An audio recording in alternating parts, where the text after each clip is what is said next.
बहू को मैं पढ़ाऊंगी।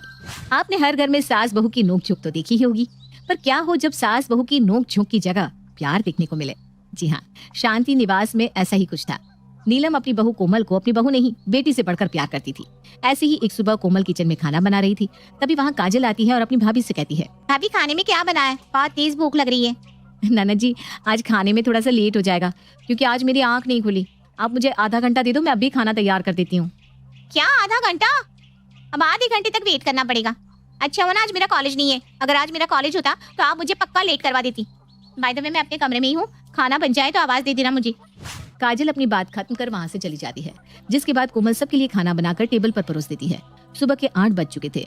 उसे अपने बेटे को स्कूल के लिए रेडी भी करना था, इसलिए वो काजल को आवाज लगाती है, काजल काजल खाना तैयार है। अपनी भाभी की आवाज सुनकर काजल बाहर आती है। काजल 8 बज गए हैं, आरुष को स्कूल के लिए तैयार भी करना है। एक काम करो ना, तुम अपना माँ जी का और अपने भैया का खाना निकाल कर उनके साथ खा लो, मैं आरुष को तैयार कर देती हूँ तब तक। भाभी सच में? मेरे एग्जाम स्टार्ट होने वाले हैं और आप मुझे कह रही हैं मैं सबका खाना निकाल कर उन्हें खिला दूं? अरे आप तो इस घर की बहू है, आपको न तो बाहर जाना होता है ना ही पढ़ाई करनी होती है, उसके बाद भी आप लेट उठते हैं। काजल बस आज के दिन कर दो ना, कल से मैं खुद संभाल लूंगी। बात संभाल लूंगी, आपके बस की नहीं है कुछ। कोमल काजल के सामने कुछ नहीं बोलती, पर काजल की बात सुनते हुए वहाँ शांति आ जाती है और काजल को अपनी भाभी से इस तरह बात करता देख कहती है, बहू के बस का तो बहुत कुछ है, लेकिन लगता है तेरे बस के कुछ नहीं है। काजल तभी तो तू ऐसे बात कर रही है। कोमल बहू जाकर आरुष को तैयार कर दे, मैं इन दोनों को खाना खिला दूंगी। जी माँ जी। कोमल अब अपनी बेटी को तैयार करने चली जाती है, तो वहीं अपनी माँ को अपनी भाभी का सपोर्ट लेते देख काजल कहती है, क्या माँ आप भी ना इस जाहिल के लिए मुझे डांट रही है? अरे बाद में ये नहीं बल्कि आपके बच्चे ही आपके काम आएंगे। काजल चल खाना खा ले, हम इस बारे में बात ना करें तो वही ज्यादा अच्छा रहेगा। शांति की बात सुनकर काजल चुपचाप खाना खाने लगती है। कुछ देर बाद सोनू भी आ जाता है और आरुष को आवाज लगाता है, आरुष बेटा कहाँ हो, जल्दी स्कूल चलो नहीं तो आज तुम लेट हो जाओगे। आ गया पापा। सोनू अब आरुष को अपने साथ लेकर जाने लगता है, पर तभी कोमल सोनू से कहती है, सोनू जी अब बिना कुछ खाए जा रहे हैं, आपका लंच भी मैंने पैक कर दिया है। ओह आई एम सो सॉरी, मैं बताना ही भूल गया था, आज मेरा लंच ऑफिस की तरफ से है, इसलिए आज मैं वहीं खाना खा लूंगा। इतना बोलकर सोनू आरुष के साथ चला जाता है। कुछ देर बाद कोमल अपनी सास शांति के साथ बैठकर सीरियल देख रही थी, तभी वहाँ काजल आती है। भाभी कल मेरा एग्जाम है तो आज मेरी कुछ दोस्त घर आएंगी, मैं चाहती हूँ आप हमें डिस्टर्ब ना करो। हाँ तो तू कहना क्या चाहती है, मेरी बहू तुझे और तेरे दोस्तों को परेशान करती है? नहीं माँ, ऐसा मैंने कब कहा। मैं तो भाभी से बस ये कहना चाह रही हूँ कि भाभी मुझे लेकर ओवर प्रोटेक्टिव ना हो। ठीक है काजल, तुम चिंता मत करो, मैं कुछ नहीं करूंगी, तुम बस अपनी पढ़ाई करना। Thank you. काजल अब अपने कमरे में चली जाती है और दोपहर में काजल की सारी दोस्त काजल के घर आती हैं। नमस्ते भाभी, नमस्ते आंटी जी। नमस्ते भाभी, नमस्ते आंटी जी। नमस्ते। कोमल काजल की दोस्तों का जवाब तो दे देती है पर शांति नहीं देती और उनकी बातों को काटते हुए अपनी बहू से कहती है, कोमल दोपहर के 2 बज गए हैं, आरुष के स्कूल की छुट्टी का समय हो गया है, जाकर उसे ले आ। जी माँ जी, मैं बस जा ही रही थी। नेहा रजनी काजल अपने कमरे में है, तुम वहीं चली जाओ। कोमल की बात सुनकर काजल की दोस्त काजल के कमरे में चली जाती है और कोमल आरुष को स्कूल से लेने चली जाती है। कुछ देर बाद जब कोमल आरुष के साथ घर आता है तो वो सीधा अपनी बुआ यानी कि काजल के कमरे में जाता है। बुआ देखो मैं आपके लिए क्या लाया हूँ। आरुष मैं अभी पढ़ाई कर रही हूँ, दिखाई नहीं दे रहा है तुम्हें? आरुष बेटा आप जो भी लाए हो बाद में दिखाना, ओके? हम आराम से बैठकर देखेंगे, अभी मुझे पढ़ाई करने दो, कल एग्जाम है ना बुआ का। चलो जाओ यहाँ से। ओके, मैं दादी को दिखा देता हूँ। आरुष अब अपनी दादी के पास जाता है तो वहीं काजल कोमल के पास। भाभी मैंने आपको परेशान करने के लिए मना किया था ना, तो आपने आरुष को भेज दिया मुझे परेशान करने को। ये तुम कैसी बात कर रही हो काजल, मैंने तो आरुष को तुम्हारे पास भेजा ही नहीं है। Whatever, but भाभी प्लीज ट्राई टू अंडरस्टैंड, मेरे एग्जाम है कल, मुझे पढ़ने दो।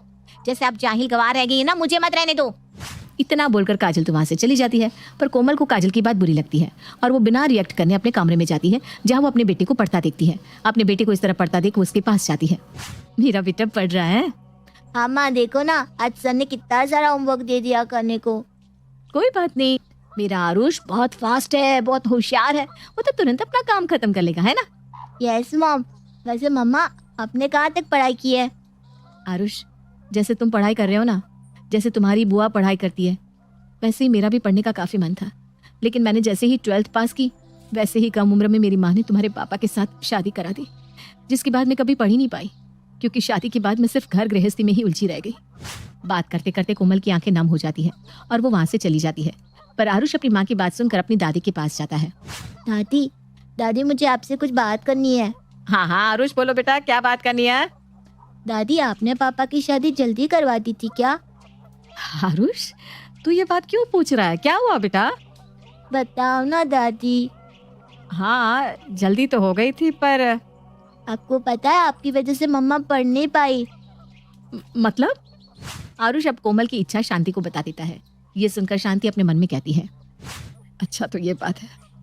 बहू, अगर तेरा पढ़ने का मन है और मेरी वजह से तेरी पढ़ाई बंद हुई है तो अब आगे की पढ़ाई तुझे मैं करवाऊंगी, चाहे कोई कुछ भी बोले।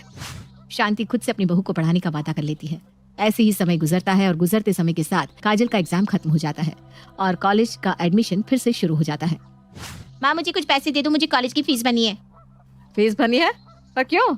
अभी अभी तो तेरा एग्जाम खत्म हुआ है कुछ ही समय पहले। हाँ तो रिजल्ट आ गया, अब न्यू एडमिशन स्टार्ट हो रहा है नेक्स्ट ईयर का, तो मुझे आगे पढ़ाई करनी है ना माँ। अच्छा चल ठीक है, मेरे बैग में पैसे रखे होंगे, ले ले। और सुन, एक एडमिशन फॉर्म एक्स्ट्रा लेकर आ जाइयो। क्यों? अब किसको कॉलेज में पढ़ना है? तेरी भाभी को, मैं उसे आगे पढ़ाना चाहती हूँ। ये आप क्या बोल रही है माँ? भाभी पढ़ाई करेंगी? हाँ, वो पढ़ाई करेगी, मेरी बहू को मैं पढ़ाऊंगी। तुझे कोई दिक्कत? माँ भाभी के बस की पढ़ाई लिखाई नहीं है, उन्हें घर के कामों से फुर्सत नहीं है, और आपको लगता है कि वो पढ़ाई करेंगी? क्या कुछ भी सोचती रहती हो। काजल, बहू के साथ मैं ज्यादा रहती हूँ तो मुझे पता है कि मेरी बहू से क्या हो सकता है और क्या नहीं। इसलिए तू अपना दिमाग ना चला और मैंने तुझे जो बोला है उसको सही से कर ले, वही ज्यादा अच्छा है। काजल अपनी माँ की बात का कोई जवाब नहीं देती और वहां से चली जाती है और शाम को अपनी माँ को कॉलेज का फॉर्म देकर अपने कमरे में चली जाती है। वहीं शांति भी उस फॉर्म को लेकर कोमल के पास जाती है। बहू, तू यहाँ क्या कर रही है? कुछ नहीं माँ जी, खाना बन गया है। अभी सोनू जी आए नहीं ना, तो मैंने सोचा क्यों ना थोड़ा सा सो लिया जाए, इसलिए मैं अपने कमरे में आराम कर रही थी। तू इस खाली समय को ऐसे कैसे बर्बाद कर सकती है? मुझे माफ कर दो माँ जी, पर कोई काम नहीं था। तो कोई काम नहीं था इसलिए तू अपने समय को इस तरह बर्बाद करेगी? अरे तुझे पता भी है तू इस समय में पढ़ाई भी तो कर सकती है। क्या पढ़ाई? हाँ बहू, पढ़ाई। मुझे माफ कर देना, मैंने तुम्हें अपनी बेटी तो माना पर अपनी बेटी का दर्जा कभी नहीं दे पाई। तू क्या चाहती है कभी तुझसे जान ही नहीं पाई। तू आगे की पढ़ाई करना चाहती है ना, तू आगे पढ़, मैं हूँ तेरे साथ, मैं तुझे पढ़ाऊंगी। पर माँ जी, पढ़ाई करने के लिए बहुत सारा समय चाहिए और सोनू भी कभी मेरी पढ़ाई के लिए नहीं मानेंगे। मैं हूं ना बहू, तू क्यों सबकी चिंता कर रही है? ले, ये फॉर्म भर दे, इसको अभी भरना है। नहीं माँ जी, मैं ये फॉर्म नहीं भर सकती, क्योंकि अगर सोनू जी को ये बात पता चल गई तो। सोनू मेरा बेटा है, मेरा बेटा मेरी बात कभी नहीं काटेगा। ये फॉर्म मैं यहाँ रख देती हूँ, भर लेना इसको, मैं इंतजार करती हूँ। शांति कॉलेज के फॉर्म को वहीं छोड़कर चली जाती है और शाम को जब सोनू घर आता है तब शांति अपने बेटे से बात करती है। सोनू, अगर तू फ्री है तो तुझसे बात कर सकती हूँ? हाँ माँ, आप मुझसे इस तरह से क्यों पूछ रही हैं? आखिर आप मेरी माँ हैं और एक माँ अपने बच्चे से बात करने के लिए पूछे, ये अच्छा नहीं लगता। चलो, किसी को तो समझ आए। वैसे सोनू, अगर मैं तुझसे कुछ मांगू तो क्या तू उस चीज के लिए मना कर देगा? माँ, आज आपको हुआ क्या है? आप इस तरह की बहकी बहकी बातें क्यों कर रही है? अरे आपका ये सब कुछ, और मैंने आपको कभी किसी चीज के लिए मना किया है भला? देख ले, वो कुछ भी हो सकता है, बाद में बोलना मत कि माँ आपने ये क्या मांग लिया। माँ, आपको क्या चाहिए बताओ ना। बहू की पढ़ाई। अपनी माँ के मुंह से ये बात सुनकर सोनू की बोलती बंद हो जाती है। वो हिचकिचाते हुए कहता है, माँ, ये आप क्या कह रही हैं? कोमल की अब उम्र कहाँ है पढ़ने की? देख सोनू, तूने कहा था ना मैं तुझसे जो कुछ भी मांगूंगी वो तू मुझे देगा। मैं तुझसे अपनी बहू की पढ़ाई मांग रही हूँ। पर माँ जी, मैं कॉलेज जाने के लिए तैयार हूँ, मैंने फॉर्म फिल कर दिया है, बताइए कब और कहाँ इसको जमा करवाना है। पर कोमल, तुम कॉलेज और घर कैसे करोगी? और वैसे भी शादी के बाद कौन पढ़ता है? किसने कहा शादी के बाद पढ़ाई नहीं होती सोनू जी? पढ़ने की तो कोई उम्र ही नहीं होती। और रही घर की बात, तो मैं दोनों संभाल लूंगी, डोंट वरी।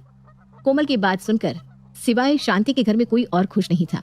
ऐसे ही अब समय बीतता है और बीतते समय के साथ कोमल भी कॉलेज जाने लगती है, पर इस बीच उसको काफी परेशानियों का सामना करना भी बाकी था। ऐसे ही एक सुबह सोनू अपने ऑफिस के लिए तैयार हो रहा था कि कोमल, कोमल, ये क्या है? क्या हुआ सोनू जी, आप इतना गुस्सा क्यों हो रहे हैं? मैंने तुम्हें कल कहा था कि मेरे कपड़े प्रेस करके रखना, पर तुम हो कि तुम्हें कुछ याद ही नहीं रहता इस पढ़ाई के चलते। सोनू जी, वो आज मेरा सरप्राइज टेस्ट था, इसलिए पढ़ रही थी। चुप, बिल्कुल चुप। आज तुम्हारी वजह से मीटिंग में मेरी इंसल्ट होगी। सोनू की आवाज सुनकर शांति और काजल कोमल के कमरे में आती हैं और सोनू को इतने गुस्से में देखकर शांति पूछती है, अरे क्यों इतना गुस्सा कर रहा है? अरे गुस्सा ना करूं तो क्या करूं? आपने तो इसको सर पर चढ़ा रखा है। पढ़ लो बहू, पढ़ लो। अगर इसके सर पर पढ़ाई का भूत सवार नहीं होता ना, तो आज ये इतनी बड़ी लापरवाही नहीं करती। और पढ़ाओ घर की बहू को, मैं तो जानती थी कि ऐसा कुछ होने वाला है। तो चुप रह और तू बता क्या हुआ? इसको कल रात प्रेस करने को कहा, पर ये हीरोइन तो अपने में ही मस्त रहती है। बस, प्रेस के लिए तू बहू पर इतना चिल्ला रहा है? रुक, तेरे कपड़े मैं प्रेस कर देती हूँ।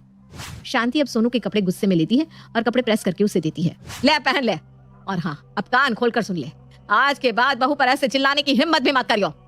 और काजल, तू आज के बाद तू बीच में कभी नहीं बोलेगी। हाँ, शांति की बात सुनकर अब सब चुप हो जाते हैं। समय बीतता है और उसके पढ़ने की खबर मायके तक पहुंच जाती है और उसके मायके से भी लोग उसे समझाने आते हैं। पर जब वो अपनी पढ़ाई रोकने से साफ मना करती है तब सभी लोग उसे सुनाने लगते हैं। ये देखकर उसकी सास उसका सपोर्ट लेती है और ये देखकर कोमल की आंखें भर आती है। वो ठान लेती है कि अब वो अच्छे से पढ़ाई करके सबकी हेल्प करेगी। ऐसे ही एक दिन सोनू फोन पर किसी से बात कर रहा था। क्या यार, तू जानता है ना अभी फाइनेंशियल प्रॉब्लम है, उसके बाद भी ये सैलरी होल्ड कैसे कर सकते हैं? अरे मुझे अभी बेटे की फीस देनी है यार। सोनू गुस्से में फोन कट कर देता है और फोन को बेड पर फेंक देता है। क्या हो सोनू जी, आप परेशान लग रहे हैं। हाँ यार, सैलरी होल्ड कर दी है क्योंकि कंपनी लॉस में जा रही है। समझ में नहीं आ रहा क्या करूं मैं। सोनू की बात सुनकर कोमल अपनी अलमारी खोलती है और उसमें से कुछ पैसे निकाल कर देती है। लीजिए, ये कुछ पैसे मैंने संभाल कर रखे हैं, आपके काम आएंगे। कोमल को बिना सोचे समझे पैसे देता देख सोनू को अब खुद पर शर्म और उस पर गर्व महसूस होने लगा था। सोनू उससे कुछ बोल पाता तभी वहाँ आरुष आ जाता है। डैडी, मुझे ये सवाल नहीं आ रहा, आप बता दो ना। आरुष, अभी डैडी बिजी है ना, आप मुझे बताओ क्या समझ में नहीं आ रहा, मैं आपको बताती हूँ। इस तरह कोमल अब अपने बेटे को भी पढ़ाने लगती है। कोमल को ऐसे देख कहीं ना कहीं सोनू को भी काफी सुकून मिल रहा था। ऐसे ही एक दिन शांति हॉल में वकील के साथ बैठी होती है। तभी वहाँ कोमल भी अपने हाथों में चाय की ट्रे लेकर आती है। माँ जी चाय रख दे बेटा यहीं पर, और तू भी यहीं बैठ जा। शांति कोमल को अपने पास बिठा लेती है। तभी वकील शांति को एक पेपर देता है। लीजिए शांति जी, इस पर आप साइन कर दीजिए। जी। शांति अब उस पेपर को लेती है और साइन करने लगती है। और तभी कोमल उस पेपर को अपने हाथ में ले लेती है। माँ जी, ये आप क्या कर रही हैं?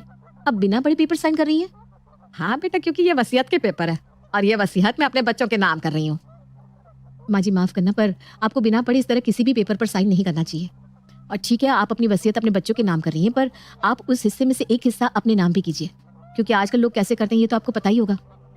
शांति जी, आपकी बहू बिल्कुल सही कह रही है, इसलिए मैं भी आपको यही सजेशन दूंगा कि आप इस वसीयत में अपने नाम एक हिस्सा कीजिए और इसके बाद पेपर को पढ़कर साइन कीजिए। शांति उन दोनों की बात से सहमत होती है। तभी वहाँ पर सोनू तालियां बजाते हुए आता है। वाह माँ, मानना पड़ेगा, आखिर आपकी जिद रंग लाई। बहू को पढ़ाने का नतीजा बहुत अच्छे से सामने आया है और मुझे अपनी पत्नी पर भी काफी गर्व हो रहा है। आई एम सॉरी कोमल, पहले मैं गुस्सा करता था, पर अब मैं भी तुम्हारे साथ हूँ और हर चीज में तुम्हें सपोर्ट भी करूंगा जैसे माँ करती है। इस तरह अपनी बहू को पढ़ाने की शांति की जिद आखिरकार रंग ले आती है और सबको ये पता चलता है कि पढ़ाई कितनी जरूरी है। और तो और अब कोमल भी एक पढ़ी लिखी वुमन होती है।